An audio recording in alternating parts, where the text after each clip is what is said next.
Opinion Tamil பார்வையாளர் அனைவருக்கும் வணக்கம். நான் உங்கள் யாசேர். விஜய் நடித்த கடைசி படம் என்று சொல்லக்கூடிய ஜனநாயகன் படத்திற்கு தணிக்கை சான்றிதழை கொடுக்க வேண்டும் என்று உச்சநீதிமன்றத்தில் படக்குழு சார்பாக ஒரு மனுவை தாக்கல் பண்ணியிருந்தாங்க.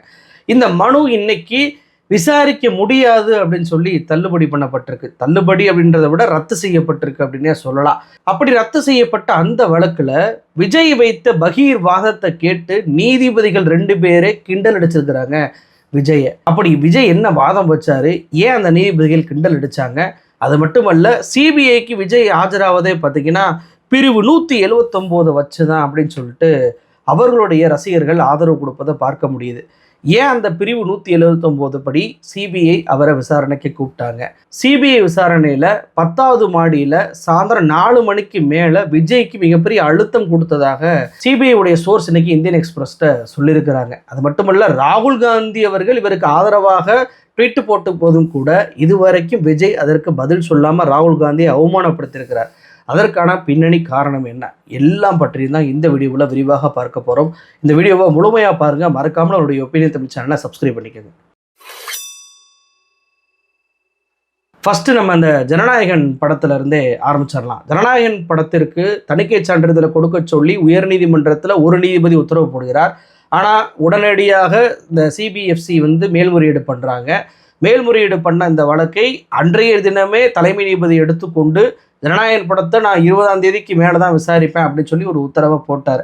இதனால் படக்குழு உச்சநீதிமன்றத்திற்கு நம்ம மேல்முறையீடு போவோம் அப்படின்னு சொல்லி உச்சநீதிமன்றத்திலேயே மேல்முறையீடு மனுவை தாக்கல் பண்ணாங்க. அதை நீதிபதிகளான தீபங்கர் தத்தா அதே போல் ஏஜி மாசி இந்த 2 நீதிபதிகள் கொண்ட அமர்வில் விசாரணைக்கு வந்துச்சு. விஜய் சார்பாக பார்த்தீங்கன்னா மூத்த வழக்கறிஞராக இருக்கக்கூடிய முகுல் ரோஹத்கி ஆஜரானார். அவர் என்ன வாதம் வச்சாருன்னா, அதாவது 9ஆம் தேதியே நாங்கள் ஃபிக்ஸ் பண்ணிட்டோம், மக்களுக்கும் அதை தெரியப்படுத்தியாச்சு, இந்தியா முழுவதும் 5000 தியேட்டர்களில் புக்கிங்கும் பண்ணியாச்சு, எங்களுக்கு ஒரு 10 கட்டு மட்டும் பண்ணிட்டு உங்களுக்கு சொன்ன தேதிக்குள்ளேயே நாங்கள் சான்றிதழை கொடுத்துறோம் அப்படின்னு சொல்லிட்டு எங்களுக்கு ஒரு வாக்குறுதியை கொடுத்தாங்க. ஆனால் இன்னைக்கு நாங்கள் நிலகுலிஞ்சு போய் நிற்கிறோம், எங்களுக்கு என்ன பண்ணுறதுனே தெரியல, நிராயுதபாணியாக நாங்கள் நிற்க வைக்கப்பட்டிருக்கோம், இது ரொம்ப தவறானது, ஏற்கனவே பப்ளிசிட்டியை வேறு நாங்கள் பண்ணிட்டோம், ரசிகர்கள் 3 மாதம் வரைக்கும்லாம் காத்திருக்க மாட்டாங்க, ஏதாவது ஒரு விஷயத்தை பண்ணி கொடுங்க, அட்லீஸ்ட் 20ஆம் தேதியாவது எங்களுக்கு விசாரணை முடிவை தீர்ப்பையாவது கொடுக்க சொல்லுங்க அப்படின்னு சொல்லி கேட்குறார். இதை கேட்ட நீதிபதிகள் தான் விஜய் தரப்பை கிண்டல் பண்ணுறாங்க. அதற்கு காரணம் விஜய் இன்னொரு வாதத்தை வைக்கிறாரு. என்ன வாதத்தை வச்சிருக்காரு அப்படின்னா, இந்த படம் விஜய் தீவிர அரசியல் பயணத்திற்கு போவதற்கு முன்னாடியே ரிலீஸ் பண்ணிடணுமா. இப்படியான வாதத்தை கேட்டோன்னே நீதிபதிகள் என்ன சொல்றாங்க, மனு போட்ட ஓரிரு நாள்லயே தீர்ப்பு கொடுக்கக்கூடிய நீதிபதிகளை பார்த்து எங்களுக்கு ஆச்சரியமா இருக்கு, நாங்கள் அதை பாராட்டுறோம். ஆனா எல்லா வழக்குலையும் அந்த மாதிரி பண்றீங்களா? ஒரு சாமானியன் வழக்கு போட்டா இப்படி ஓரிரு நாள்ல தீர்ப்பு கொடுக்குறீங்களா? அப்படி கொடுத்துருந்தா பரவாயில்ல, ஆனா ஏன் இவங்களுக்கு மட்டும் இப்படி ஒரு சலுகை கொடுக்குறீங்க, ஏன் இந்த அசுர வேகம் அப்படின்னு சொல்லி நீதிபதிகள் விஜய் தரப்பை பார்த்தோம், விஜய் தரப்பில் ஆஜரான வழக்கறிஞரை பார்த்தோம் கிண்டலாக கேலி பேசியதை பார்க்க முடிஞ்சு. அது மட்டுமல்ல, ரொம்ப கவனிக்க வேண்டிய ஒரு விஷயம் என்னன்னா, நீதிபதி தீபங்கர் தத்தா என்ன சொல்றாரு, ஒரு டிவிஷன் பெஞ்சில் ஒரு கேஸ் இருக்கு, 20ஆம் தேதி அவங்க விசாரிக்க போறாங்க அப்படின்றப்போ எதன் அடிப்படையில் நீங்கள் உச்சநீதிமன்றத்திற்கு மேல்முறையீடு வந்தீங்க? ஏன்னா அங்கே அவங்க விசாரித்து அவங்க ஏதாவது ஒரு தீர்ப்பு கொடுத்துருந்தாங்கன்னா நீங்கள் மேல்முறையீடு வரலாம். அங்கே விசாரணையில் இருக்கும்போதே மேல்முறையீடு வருவது சட்டத்தில் அனுமதியே கிடையாது, உடனடியாக நீங்கள் டிவிஷன் பெஞ்சுக்கு போங்க அப்படின்னு சொல்லி அனுப்பி விட்டாங்க. இங்கே தான் நமக்கு கேள்வியே வருது. என்ன அப்படின்னா, இப்படி டிவிஷன் பெஞ்சில் இருக்கக்கூடிய வழக்கை மேல்முறையீடு பண்ணக்கூடாது என்பது விஜய் தரப்புடைய மூத்த வழக்கறிஞரான முகுல் ரோஹத்கி தெரியாதா? தெரியும் தானே. அவர் போய் சொன்ன உடனே சொல்லியிருப்பார்ல, இதாங்க நடக்கும் அப்படின்னு சொல்லி. அப்போ அதையும் மீறி இவங்க வழக்கு போட்டிருக்கிறாங்க, பல லட்சங்களை செலவு பண்ணி உச்சநீதிமன்றத்தில் கேஸ் போட்டுக்கிறாங்க. நான் ஆரம்பத்திலேருந்து சொல்கிறது தான், ஜனநாயகன் படத்திற்கு விளம்பரத்தை செய்ய வேண்டும் என்பதற்காகவே, இது ஒரு கேசரி அப்படின்னு சொல்லி யாரும் வராமல் இருந்து விடக்கூடாது என்பதற்காகவே இவங்க கடைசி நாள் வரை காத்திருக்காமல் 3 நாளுக்கு முன்னாடியே தணிக்கை சான்றிதழ் கேட்டு கேஸை போடுறாங்க. இப்படி ரத்தாகும் தெரிஞ்சு உச்சநீதிமன்றத்தில் போய் கேஸு போடுறாங்க. ஜனநாயகன் படத்தை எப்படியாவது ஓட்டி விட வேண்டும், விஜய்க்கு ஒரு ஹைப்பை ஏற்ற வேண்டும் என்று இவங்க திட்டமிட்டு இது போன்ற வழக்குகளை போடுவதை நீதிபதி சொல்வதை வச்சு நம்மளால புரிஞ்சுக்க முடியுதா? அப்புறம் இவர் விஜய் என்ன சொல்றாரு, அதாவது இவர் தீவிர அரசியலுக்கு போறதுக்கு முன்னாடி பணம் வந்துடணுமா. ஏன் தீவிர அரசியலுக்கு போன பின்னாடி பணம் வந்தா என்ன, ஏன் அப்படி கேட்கறாரு தெரியுமா? தீவிர அரசியலுக்கு போயிட்டா அந்த நேரத்துல படமும் வந்துட்டா எல்லாரும் படத்துக்கு போயிடுவாங்க, படத்தை பத்தி பேச ஆரம்பிச்சிருவாங்க. நீங்க இப்ப தாவேக்கா அப்படின்ற சப்ஜெக்ட் இருக்காங்க, ஒரு விவாதத்துல கூட இல்லை. செங்கோட்டையன் டெய்லி பிரஸ் மீட் வருவார்ல, என்னுடைய உயிரை காப்பாற்றியவர் விஜய், எனக்கு உயிர் கொடுத்தவர் விஜய், எனக்கு வாழ்வு கொடுத்தவர் விஜய், இப்படி பேசக்கூடிய செங்கோட்டையன் கடந்த 15 நாட்களாக பிரஸ் மீட்டை சந்திச்சாரா? பார்க்கவே முடியாது. நாஞ்சில் சம்பத்தை இதற்கடுத்தாலும் என்னென்னமோ பேசுவாரே, விஜய் ராஜதந்திரிலாம் சொன்னாரே, அவரை நீங்கள் பார்த்தீங்களா?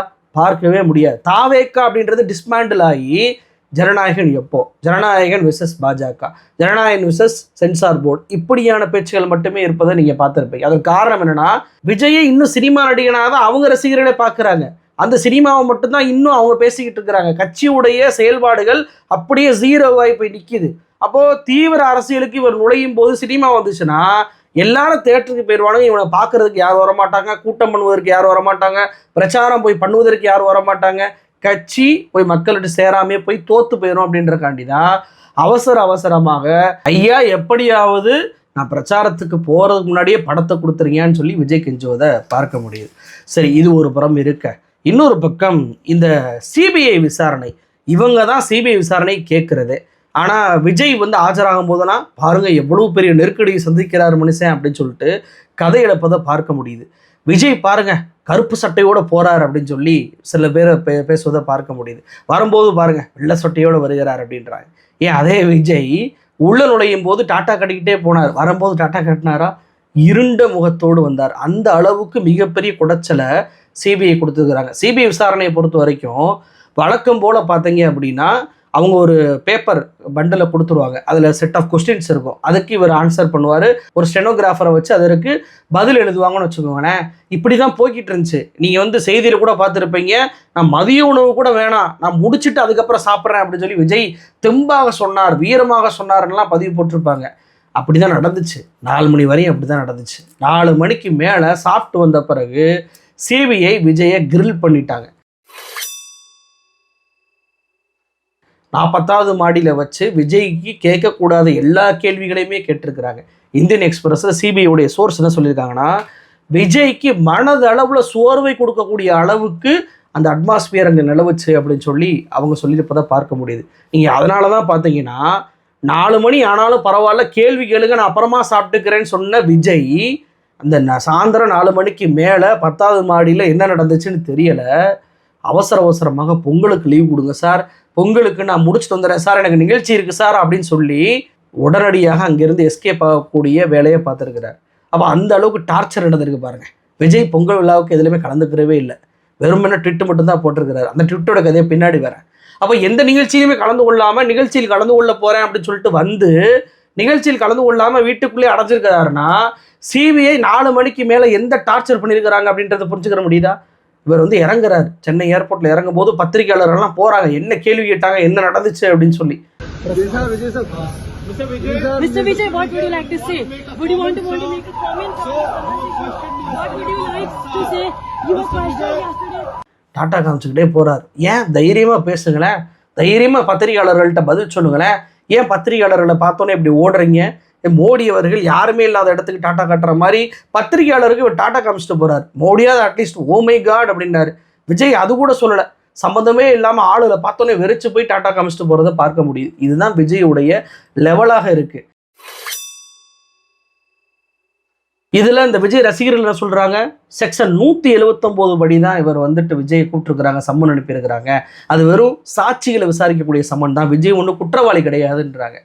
ராஜா, இது கொலை வழக்கு இல்லை, கொலை வழக்காக இருந்தால் தான் இவர் கொலைகாரர், இவர் விக்டிம் அப்படின்னு சொல்லி விசாரணை வந்து தொடங்குவாங்க. இது ஒரு விபத்து அப்படின்றதற்கு இந்த சம்மனே சாட்சியாக இருக்கா இல்லையா?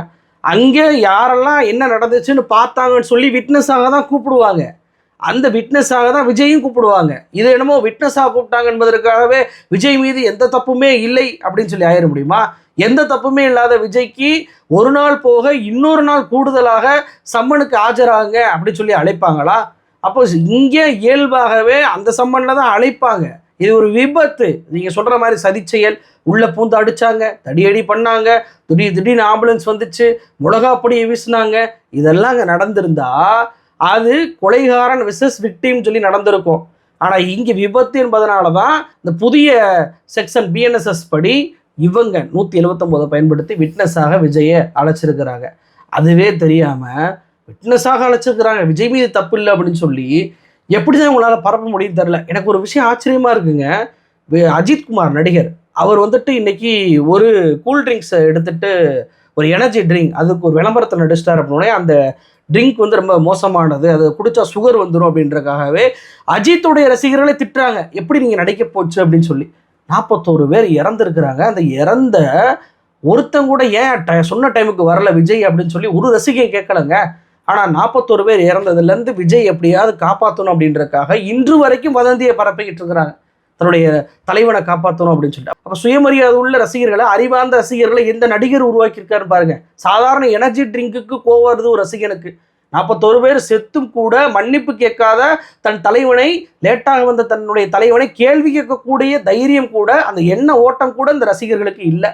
மாறாக நியாயப்படுத்துறாங்க, வதந்திகளை பரப்புறாங்க. அப்படிதான் இந்த செக்ஷன் 179 இவங்க பரப்புவதை பார்க்க முடியுது. சரி, இந்த விஜயை ஏன் சிபிஐ இந்த அளவுக்கு இறுக்கி பிடிக்குது, ஏன் தணிக்கை சான்றிதழை கொடுக்க விடாம பாஜக தன்னுடைய கட்டுப்பாட்டில் எடுக்குது அப்படின்னா, விஜயை பாஜக தன்னுடைய கட்டுப்பாட்டில் வைக்க நினைக்கிறாங்க. குறிப்பாக மோடி ஜனவரி 23 வர இருக்கிறார். அப்படி அவர் வரும்போது எல்லா கூட்டணி கட்சிகளையும் மேடல் ஏற்றுறணும், குறிப்பாக விஜய் வந்தாருன்னா அதுக்குள்ள அவரை மேடை ஏற்றிடணும் அப்படின்னு சொல்லி பிஜேபி நினைக்கிறதோ அப்படின்ற சந்தேகம் வருது. ஏன்னா அமித்ஷா அவர்கள் தமிழ்நாட்டுக்கு வந்தார், எடப்பாடி பழனிசாமி அவர்களை அவர் வந்து அழைக்கவே இல்லை.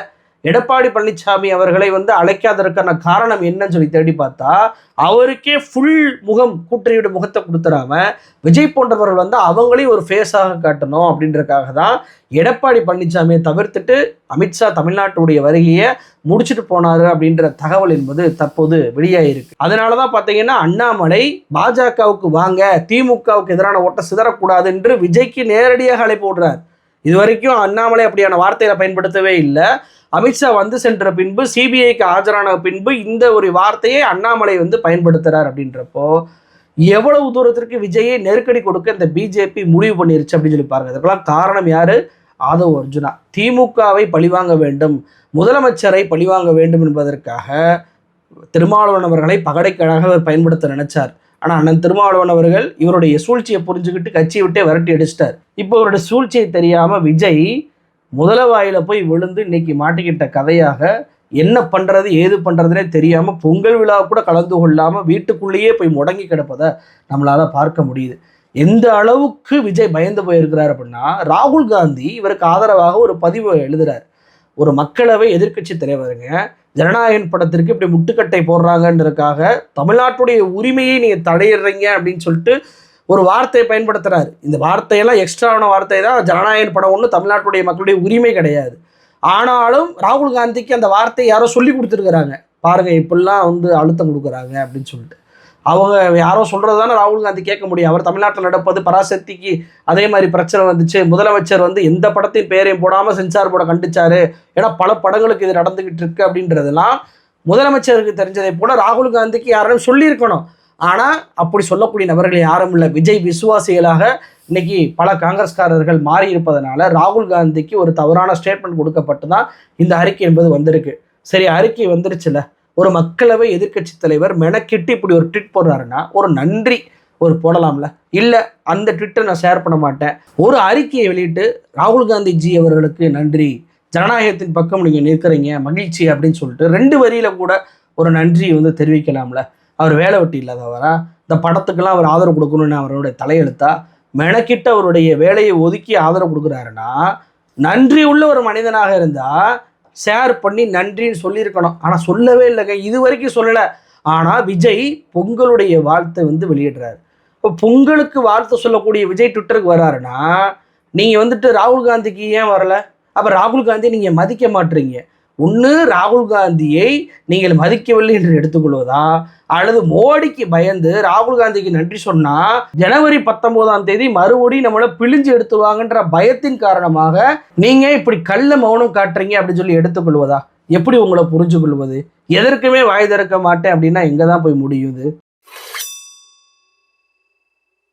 இப்போ ஜனவரி 19 அவன் வந்து கூப்பிட்டுருக்கான், சம்மன் அனுப்பியிருக்கான். உங்களால் என்ன பதில் சொல்ல முடியும்? இப்பயாவது 90 கேள்விகளை கேட்டா நீ அடுத்த நாள் குறுக்கு விசாரணை தான். ஏற்கனவே 4 மணிக்கு மேலே கேட்ட கேள்விக்கே லீவு கேட்டு ஓடி வந்த நீ உங்களால் எப்படி அதை ஃபேஸ் பண்ண முடியும் அப்படின்றது தெரில. நான் என்ன கேட்குறேன், நீங்கள் உண்மையிலேயே மாநில சுயாட்சியை நம்புகிற ஒரு ஆளாக இருந்தால் சிபிஐ சம்மன் அனுப்பிய போது எங்கிட்ட வந்து விசாரணைக்கு வா, நான் எதுக்கு அங்கே வரணும்? ஏன் உனக்கு சிபிஐயில் சென்னை ஆஃபீஸே இல்லையா? நீ என்ன மாநில சுயாட்சி கெடுக்கக்கூடிய வகையில் டெல்லிக்கு ஏன் கூப்பிட்ற? ஏன் செக்ஷன் 179 சம்மனே வந்துட்டு அந்தந்த ஜூடிஷெக்ஷனில் தான் வந்துட்டு விசாரிக்கணும்னு இருக்கே, நீ எப்படி டெல்லி கூப்பிடலாம் அப்படின்ற வார்த்தை விஜய் பயன்படுத்தினாரா? அதுவும் சொல்லலை. ஆனால் திமுகவில் வந்து வழக்கறிஞர் சரவணன் அவர்கள் ஏஎன்ஐ மீடியாவுக்கு இதை கண்டித்து பேசுகிறாரு. எல்லாத்துக்கும் நீ டெல்லி கூப்பிட்டேன்னா அப்புறம் எதுக்கு இங்கே சிபிஐ வச்சிருக்க? மாநில சுயாட்சியை நீ கெடுக்கிறியா? இது வந்துட்டு குற்றவியல் விசாரணை குற்றவியல் நீதிக்கே வந்து எதிரானது அப்படின்னு சொல்லி அவர் ஒரு ஸ்டேட்மெண்ட் கொடுக்குறாரு. விஜய்க்கு ஆதரவானது இல்லை. விஜய் பக்கத்தில் இடத்துல வேற யாரும் இருந்தாலுமே அந்த ஸ்டேட்மெண்ட் தான் வந்திருக்கும். அப்படி மாநில சுயாட்சி ரீதியாவது விஜய் குரல் கொடுத்தாரான்னு கேட்டால் அதுவும் இல்லை. எதை தான் குரல் கொடுப்பீங்க? உங்களுக்காகவும் குரல் கொடுக்க மாட்டீங்க, ஜனநாயகனுக்காகவும் குரல் கொடுக்க மாட்டீங்க, சிபிஐ விசாரணை என்ன நடந்துச்சுன்னு சொல்லி பத்திரிகையாளர்கள்ட்டையும் குரல் கொடுக்க மாட்டீங்க, உங்களுக்கு ஆதரவாக நிற்பவர்களுக்கு நன்றி அப்படின்ற ஒரு குரலையும் கொடுக்க மாட்டீங்க. அப்படின்னா நீங்கள் மோடி அரசை கட்டு நடுங்குறீங்க. கண்டிப்பாக மோடி கொடுக்கக்கூடிய அசைன்மெண்ட்டை தான் நீங்கள் தமிழ்நாட்டில் செயல்படுத்துவீங்க அப்படின்றதுல எல்லளவும் சந்தேகம் இல்லை அப்படின்றதான் என்னுடைய பார்வை. நன்றி.